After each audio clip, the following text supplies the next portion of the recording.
মই আজি আপোনালোকক দেখুৱাবলৈ চেষ্টা কৰিম সৰু বেলকনি এখনত কেনেদৰে টাব ৰাখিব পৰা যায়। টাব হয়তো আপোনালোক সকলোৱে ৰাখে, কিন্তু মোৰ এই বেলকনিখন যথেষ্ট সৰু, সেয়েহে মই মোৰ বেলকনিখনৰ কাৰণে কিছুমান সৰু সৰু টাব ৰাখিছোঁ।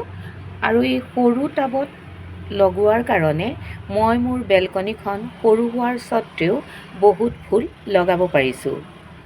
আপোনালোকেও সৰু বেলকনিৰ কাৰণে সদায় সৰু টাবহে বাছি ল'ব।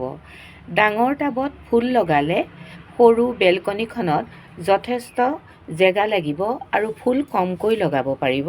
সেয়েহে মই আপোনালোকক ক'ব বিচাৰিছোঁ, সদায় সৰু বেলকনিৰ কাৰণে সৰু টাব বাছি ল'ব। আৰু আপোনালোকে ভয় নকৰিব, এই সৰু টাববিলাকতো বৰ ধুনীয়াকৈ ফুল হয়। মই মোৰ এই টাবটো দেখুৱাইছোঁ। মোৰ এই টাবটো যথেষ্ট সৰু, হয়তো ভিডিঅ'ত ডাঙৰহে লাগিছে। এই সৰু টাবটোতে চাওকচোন কি ধুনীয়াকৈ ফুলখিনি হৈছে। সেয়েহে আপোনালোকে সদায় সৰু বেলকনিৰ কাৰণে সৰু সৰু টাব বাছি ল'ব আৰু যথেষ্ট পৰিমাণে ফুল লগাব পাৰিব।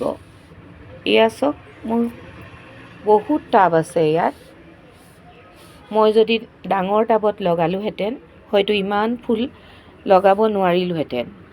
সেয়েহে আপোনালোককো মই অনুৰোধ জনাইছোঁ, সদায় আপোনালোকে সৰু বেলকনিৰ কাৰণে সৰু টাবহে নিৰ্বাচন কৰি ল'ব। আৰু এই ফুলখিনি কেনেদৰে কৰে মই বেলেগ এটা ভিডিঅ'ত আপোনালোকক দেখুৱাবলৈ চেষ্টা কৰিম।